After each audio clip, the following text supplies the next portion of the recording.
Pronto, tá para gravar. Voltando. 1, 2, 3 e já foi, mulher. Já botei para gravar. Já foi. E eu apertei aquele negócio nem... Enfim. Então, vamos lá. A gente estava dizendo que a globalização não é um processo só econômico, porque não envolve só economia. Embora a gente fale muito de globalização econômica, realmente porque ela aprimorou muito mais as trocas comerciais, né, entre empresas, entre países do mundo. A gente facilitou, de certa forma, também as nossas compras. Tipo, hoje eu consigo comprar de qualquer parte do mundo, se eu quiser. Hoje eu consigo investir em qualquer bolsa de valores no mundo todo. De certa forma, a globalização econômica, ela é muito ativa. Mas a globalização também atinge a cultura, atinge as sociedades, né, no mundo, atinge também a questão política, né? A globalização ela não é somente econômica, ela é econômica, cultural, social, política, né? E ela é essa integração entre as pessoas de vários pontos de vista, né? Pessoas, empresas e países. Então, por exemplo, hoje em dia a gente consome muito coisas que são feitas, são produzidas nos Estados Unidos. Sempre foi assim, né? Assim, que vocês e eu me entendo por gente, a gente consome muita coisa que é feita nos Estados Unidos, muitos filmes, muita música, muita série, a gente assiste muita coisa que foi produzida, né, produções nos Estados Unidos. A gente consome muita cultura deles, a gente consome muita cultura europeia também. Eu acho que é, de certa forma, porque a gente está no mundo ocidental, né? A gente consome muito essa cultura ocidental, mas principalmente a Europa, Estados Unidos ali, é muito forte. Mas eu estou notando que, recentemente, os jovenzinhos, os boyzinhos, estão começando a consumir muito cultura asiática. Está se tornando uma coisa muito forte também, cultura asiática. O pessoal que gosta de BTS, né? Tem uma banda aí chamada BTS. O pessoal gosta, os boyzinhos gostam muito desse BTS. E também gosta muito de anime. O pessoal, o boyzinho fala muito de anime. Como é que ela sabe dessas coisas, né? Mulher! Eu entro entendendo jogando os meninos, entendeu? Emily. Mas ele não tá aqui, então Emily, Ana Beatriz. Oi, Emily. Quem sabe eu gosto. O menino do 8º ano fala muito de anime. Onde que Fábio assiste Entrou, dorama? foi a pessoa lá? Fábio é quem? Onde que Fábio assiste dorama? O que é isso? Dorama é novela japonesa. Sim, novela japonesa. Nossa, chinesa. Ele assiste, ele é desses, ele gosta de ser mostrado. Pois é, eu venho notando que os boizinhos estão tendo um contato assim muito próximo com a cultura asiática, e não era assim não, na minha... Falando assim, como se fosse assim bem... Você gosta de BTS. Até 10 anos não era assim não, BTS, né? Me estranho, né? Pelo amor de Deus. Gosta disso? Enfim, gosta não? Vixe, suas coleguinhas estão aqui dizendo que você adora. Adoro. Elas estão querendo me viciar, mas eu não aceito, não. Você não admite. Ele repreende, viu? Ele repreende a cultura... Outras coisas que não saiu do mundo ocidental não rola. Xenofóbico. Eita, peraí. Eita, leite. Ana Beatriz assim, dá uma louca, né? Do nada, cara. Né? Ela dá uma louca do nada e sai. Voltou. Oi? Boca, deixa a câmera ligada. Tom, eu esqueci que Pipoca tinha saído no quinto horário, eu deveria ter colocado ela. Pipoca. Ai, meu Deus. A pobre tá desesperada no portão, meu Deus do céu. Coitada. Aí sim, acontece, Pipoca. Foi inventar aqui de aparecer logo na casa da professora, dando aula em casa, fazer o quê? Olha eu. Vem cá, mulher, professor pro povo. Vixe, não dá pra ver, não. Pipoca é um salsicha. Perfeito. Ai, não, salsicha não. Não, sem raça definida. SRD. Salsicha de mãe. Sim, aí essa aula sendo gravada, eu tô mostrando tudo Vira-lata. Ei, que vira-lata o quê, rapaz? Vira-lata não é minha cachorra. Sem raça definida. Não, porque até onde eu sei, vira-lata é uma mistura de duas raças, ou mais. Ou mais, né? Ou mais. Mas o pessoal veterinário chama de SRD. É sem raça definida. Eu não sou veterinário. SRD. Sim, vamos continuar, né? Que hoje está muito divertido. Então, a globalização não é apenas econômica, ela atinge a economia, a cultura, a política, a sociedade no geral. E como eu estava falando, né? A gente tem contato... Hoje, diversos aplicativos fazem com que a gente conheça a cultura de outros povos. Tipo, tem vários aplicativos que a gente pode aprender a língua inglesa, o espanhol, alemão, enfim, italiano, francês, tem aplicativo para isso. Tem aplicativos também específicos para entretenimento, ligado à questão de filme. Tem sites também, né? Ligados a filmes, a séries, enfim, anime, coisas aí, né? De várias partes do mundo, que hoje em dia ficou muito mais fácil a gente ter contato. E tá tendo contato, né? Embora eu venha notando que a gente, por mais que tenha esse universo da internet, né? Existe a internet, que faz com que a gente tenha acesso a várias culturas diferentes, a gente ainda tem muito contato com a cultura próxima.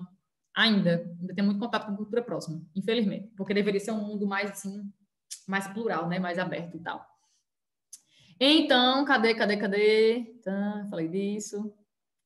Nessa onda da globalização, existe a dispersão espacial da indústria, né? Uma das características da globalização é a dispersão espacial da indústria. Então, os produtos, eles são fabricados, as peças dos produtos são fabricadas em várias partes do mundo, e aí, em um país específico, geralmente junta todas as peças, monta o produto final, no outro faz a publicidade, no outro distribui, enfim. Existe, hoje em dia, a indústria ela é totalmente dispersa, né, no espaço mundial. E essa dispersão espacial na indústria cai muito no Enem. O Enem adora trabalhar com esse assunto, dispersão espacial da indústria, né? Por exemplo, o livro cita aqui o caso desse modo, um tênis pode ser projetado nos Estados Unidos, produzido em um tigre asiático com a matéria-prima do Brasil e comercializado em diversos países do mundo. Contudo, o centro responsável pela pesquisa e desenvolvimento, o centro financeiro, né, não deixa de ser nos países desenvolvidos, bem como pela mídia, fica situado em um país desenvolvido. As decisões ainda são centralizadas, de certa forma, né? As principais decisões da empresa são centralizadas no seu país de origem, que geralmente é um país central, desenvolvido. Os lucros obtidos também da empresa vai para a sua sede, o seu país de origem, enfim. Através de reengenharia, as empresas utilizam cada vez mais recursos tecnológicos, pautados na robótica, na microeletrônica, na rede de computadores, nos meios de comunicação via satélite, etc. Esse processo de mundialização, que é a globalização, é estabelecido através de diferentes fluxos, né? Como eu já falei isso aqui, a questão do fluxo de mercadoria, de pessoas, de serviços, de culturas, de capitais e informações. Entre os fatores que concorrem para o avanço do processo de globalização, a gente pode citar o fim da Guerra Fria, barateamento dos meios de comunicação e transporte, por causa da terceira revolução, a eliminação do imposto, né, barreiras protecionistas sobre produtos, nessa onda neoliberal. O papel das corporações transnacionais é uma grande característica da globalização, vai ter um tópico aqui específico para elas. A criação de blocos econômicos regionais também é outra característica da globalização atual, dessa fase atual contemporânea, através da eliminação parcial ou total de imposto, de tarifa alfandegária sobre os países que fazem parte desses blocos. A história e as fases do capitalismo. Aqui tem um mapazinho, né, conceitual, perfeito. A história e as fases do capitalismo, do mercantilismo até o neoliberalismo. Do mercantilismo, que é a primeira fase do capitalismo, né, ali na época das grandes navegações, que a galera queria encontrar ouro e prata e tal, e o neoliberalismo que perdura até hoje, né, do final do século XX até hoje. Aí tem aí. Muito bom esse esquemazinho que o livro traz. Agora vamos falar sobre as empresas transnacionais. Por que elas são chamadas de transnacionais e não mais multinacionais? Até a década de 80 era muito comum essas grandes empresas produzirem internamente no seu próprio país, né? Ou então, quando estava em outro país, elas tinham empresas de suporte ali mesmo, não precisava ficar dispersando tanta produção. E a partir da década de 80 em diante, essas empresas começaram a se alastrar pelo mundo de forma muito rápida. Começou o neoliberalismo, a questão do Estado, da mão invisível do Estado, da economia, o Estado intervindo um pouco na economia, as empresas começaram a se alastrar pelo mundo. Hoje em dia, elas são chamadas de corporações transnacionais, porque a sua produção, né, industrial, vai além do seu espaço nacional. Elas têm uma sede no país de origem delas, uma sede administrativa, que as decisões da empresa saem dela e tal, e essa sede também recebe a lucratividade da empresa, vai toda para a sede. Grande parte dessas empresas estão realmente em países desenvolvidos, né? Mas, como eu falei, tipo a Petrobras, por exemplo, é uma empresa que pertence ao Brasil e ela é transnacional. Ela é 51% nossa. E ela é transnacional também. Ela é uma corporação transnacional. Sua produção vai além do seu espaço nacional. Por isso que ela é transnacional. Ela é transnacional porque ela vai além do seu espaço nacional. E o que mais? Deixa eu olhar aqui. A estratégia. Essas empresas, elas se instalam em outros países, dispersam o processo produtivo, porque elas estão em busca de quê? Estão em busca de vantagens locacionais, tipo, elas se instalam em um local específico do globo, porque ali fica mais fácil delas escoar seus produtos, elas podem ir em busca de uma vantagem geográfica de posição no espaço, ou elas podem ir em busca também de isenções de imposto, isenções fiscais que o país que ela vai se obrigar oferece para ela. Venha para aqui que você não precisa pagar imposto sobre tantos anos, sobre tais produtos. Ou então você pode permanecer aqui sem pagar telefonia, internet, água, luz. Pode vir para aqui que a gente pode fornecer infraestrutura para a sua empresa. Ou então elas vão em busca de países onde a legislação ambiental é muito flexível, países que não se preocupam muito, que não fiscalizam muito as questões que são feitas no meio ambiente, o que é feito no meio ambiente. Países onde a mão de obra é barata, onde tem muita matéria-prima, enfim. Geralmente elas não vão em busca de uma coisa só. É uma união ali de vantagens, né? Que, através do processo produtivo, né, o preço final do produto cai muito. A estratégia dessas empresas passa pela fragmentação do processo produtivo, porque elas fragmentam o processo produtivo em vários países, né? Deslocando determinados segmentos com o intuito de reduzir os custos de produção e maximizar os lucros. O objetivo dessas empresas transnacionais é exatamente esse. Você fragmenta o processo produtivo para você lucrar cada vez mais com ele, né? Então, você fabrica partes do produto em várias partes do mundo, junta, né? E mesmo assim você vai lucrar muito, porque ela foi ali, em cada paísinho que ela escolheu para dispersar o processo produtivo, ela encontrou vantagens ali que fez com que o preço final do produto caísse, e ela vai lucrar mais. Então, a estratégia é produzir mais e, de certa forma, aumentar a produtividade e gastar menos e lucrar mais. As primeiras empresas transnacionais surgiram no final do século XIX, as primeiras transnacionais. Entretanto, só atingiram o auge de atuação no mundo após a Segunda Guerra Mundial. A maior parte das empresas transnacionais é originária de países desenvolvidos, industrializados. Atualmente, há registro de aproximadamente 40 mil empresas transnacionais em atividade no mundo. Grande parte delas são originárias dos Estados Unidos, União Europeia e Japão, que são os polos de poder que a gente tem no mundo, né? Estados Unidos, União Europeia, Japão, e poderia acrescentar aqui China e tigres asiáticos também, mas os 3 grandes polos de poder são esses aí. Algumas também pertencem a países semiperiféricos, né? Tem empresa transnacional indiana, mexicana, brasileira e etc. Não são restritas apenas a países centrais do globo, né? A chegada de uma empresa transnacional em um país, ela pode trazer pontos positivos. Ela traz pontos positivos. Que pontos positivos? Gera emprego, gera renda para as pessoas consumirem produtos e pode gerar melhoria de alguma infraestrutura. De início, que essa infraestrutura que vai ser melhorada é para atender a quem? É para atender as empresas. Há uma ponte que é construída, melhorou o acesso das pessoas de um bairro para o outro, de uma cidade para outra. Mas aquela ponte foi construída para a empresa, de início, pensando na questão da empresa.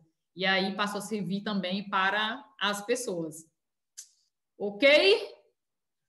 Então, ela traz coisas positivas, mas basicamente essa questão da geração de empregos. Disseminação da tecnologia, a gente sabe que muitas vezes fica na mão dela mesma, do conhecimento, incremento do comércio, vai gerar um mercado consumidor, porque as pessoas vão ter um emprego, vão poder comprar, desenvolvimento. Entretanto, temos de destacar que a maior parte dos lucros, é a parte mais interessante, né?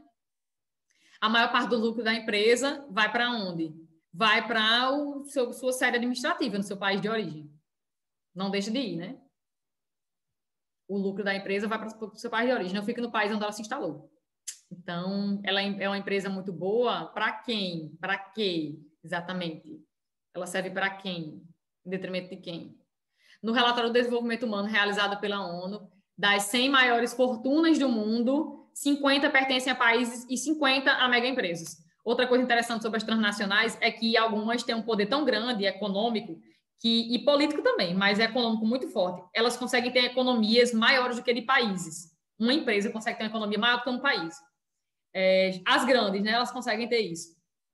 E, por terem uma economia muito forte, algumas interferem muito em decisões políticas de países.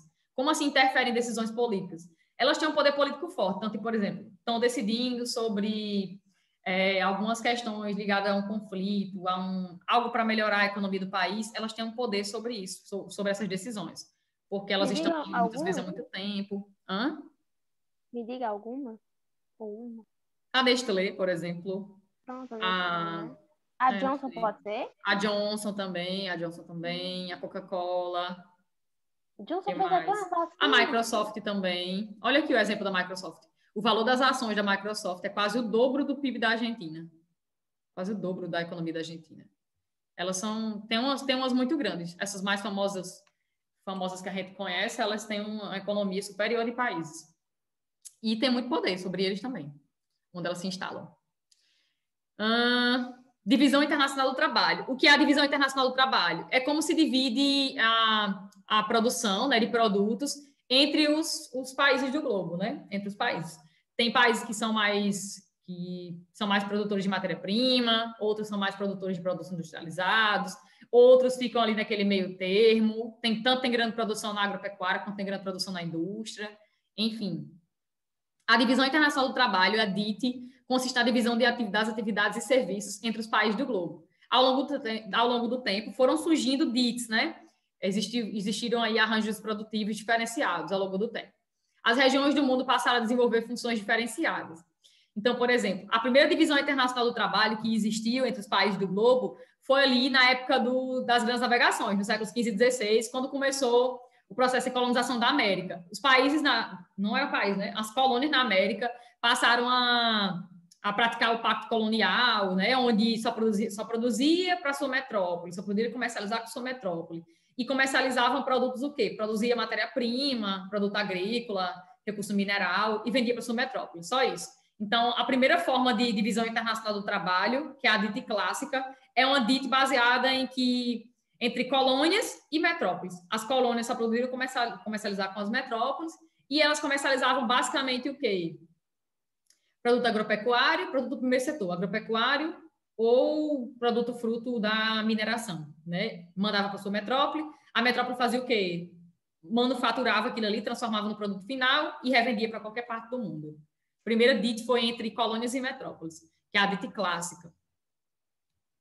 Essa forma de divisão de atividades era pautada na distribuição e circulação das mercadorias entre as metrópoles e as suas colônias. Dessa maneira, as colônias tinham o papel de fornecer suas matérias-primas, metais preciosos e até mesmo escravos. Cabendo à metrópole o fornecimento de manufaturas, de produtos finalizados. A Europa passou a impor funções econômicas a várias outras partes do mundo, onde a necessidade de expandir seu comércio resultou na conquista de novas terras, ou seja, da América em si. Aí aqui, ó, a gente vai para outra parte. O momento em que o capitalismo chegou na sua segunda fase, que é o capitalismo industrial. Com o desenvolvimento do sistema capitalista, o surgimento do capitalismo industrial e também com o sistema com o estabelecimento do capitalismo financeiro, ocorreu uma mudança substancial na forma de relação entre as nações. Com a Revolução Industrial, a Divisão Internacional do Trabalho sofreu modificações causadas pelo surgimento de um novo modelo de produção, onde, né, as fábricas tomaram o lugar da produção artesanal, derivando dessa mudança o aparecimento da segunda DIT. A segunda DIT é uma DIT ali marcada entre países que são industrializados agora, que no caso eram aqueles que eram metrópoles, passaram a ser industrializados, e entre países que ainda produziam e exportavam muita matéria-prima. A segunda DIT vai ser entre países industrializados e países ainda de grande produção de matérias-primas. Nesse momento, o mundo estava dividido entre países especializados em fornecer matéria-prima e países que utilizavam essa matéria-prima para produzir produtos industriais. Com a terceira revolução industrial, que é a revolução técnico-científica informacional, e a consolidação do capitalismo, surgiu a terceira DIT, ou a nova DIT que a gente fala agora. As grandes corporações transnacionais assumiram posições estratégicas nessa nova DIT, se tornaram os grandes vetores da globalização, não apenas da produção, mas também do consumo de produtos. E as nações subdesenvolvidas, muito pobres, realizaram seus processos de industrialização tardiamente. Na atual DIT, os países são agrupados em 3 categorias: centrais, semiperiféricos e periféricos. Que, no caso, os centrais, eles participam ativamente da economia, são quem tem poder de decisão, poder econômico, poder decisivo, né, político também. Os países semiperiféricos estão na posição intermediária, mas alguns têm um poder de decisão também muito forte, como China, os tigres asiáticos. E os periféricos, eles participam de forma muito marginalizada dessa terceira DIT, na DIT atual. Eles participam de forma marginalizada, tipo, não tem poder decisivo e são ali vulneráveis às decisões dos países ricos, dos países centrais. Os países periféricos, que são subdesenvolvidos, eles são vulneráveis às decisões dos países centrais do globo. Estão ali longe dos centros de decisões. E sem contar que, tipo, os países periféricos, eles produzem mais matéria-prima, né? Produto agropecuário, mineral e tal. E os produtos que eles produzem são decididos os preços aqui nos países centrais. Então, eles são vulneráveis em todos os sentidos, na questão política, na questão econômica, enfim. Ó, na distribuição de papéis produtivos, as nações periféricas e semiperiféricas exportam commodities, produtos do primeiro setor e produtos baratos, às nações centrais. Estas, por sua vez, exportam aos países semiperiféricos capitais produtivos ou especulativos e produtos da terceira geração tecnológica, produtos com alta tecnologia de ponta. Os países semiperiféricos elaboram produtos da segunda geração tecnológica, que, por sua vez, são destinados aos países periféricos. Ou seja, é uma cadeia, né? Basicamente. Os países centrais, eles produzem e exportam produtos de, já falei para vocês, de alta tecnologia, aí exportam geralmente para os países semiperiféricos. Os países semiperiféricos produzem um produto de média, baixa a média tecnologia, e os periféricos de baixa tecnologia, né? Então rola uma hierarquia entre eles. E aqui está explicando as fases, bem bonitinho. Vocês vão fazer... Eu não passei. Eu passei da outra aula?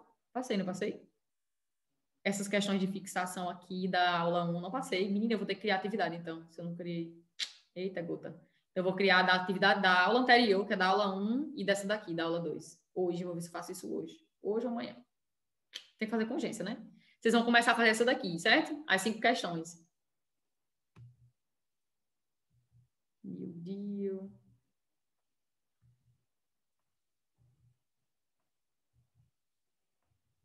Pronto, vamos acabar por aqui, que eu não vou começar a outra aula agora em cima da hora, né? Enfim, dá um tempinho para vocês ficarem livres. Quem quiser começar a fazer as questões agora, comece. Eu vou abrir a atividade lá na plataforma. Ok? Cheiro no core, vamos almoçar. Emily estava sem graça, ela desligou até a câmera. Ai, meu Deus do céu, eu vi, mulher. Teve umas horas que eu fiquei olhando, não sei se essas câmeras ligadas é bom, não. Eu fiquei agoniada, olhando. Ai, Jesus. Mas, enfim. Vamos lá. Quem tá aqui com a câmera ligada é só Letícia, Pedro, Fábio, Iandra e Celeste. O resto tá desligada. Ok. Até amanhã, né? O último horário, não. É o quinto horário amanhã. Quinto horário. Tá. Quinto horário dos sobreviventes. Até mais. Cheiro no core. Vamos lá, almoçar. Oxe, já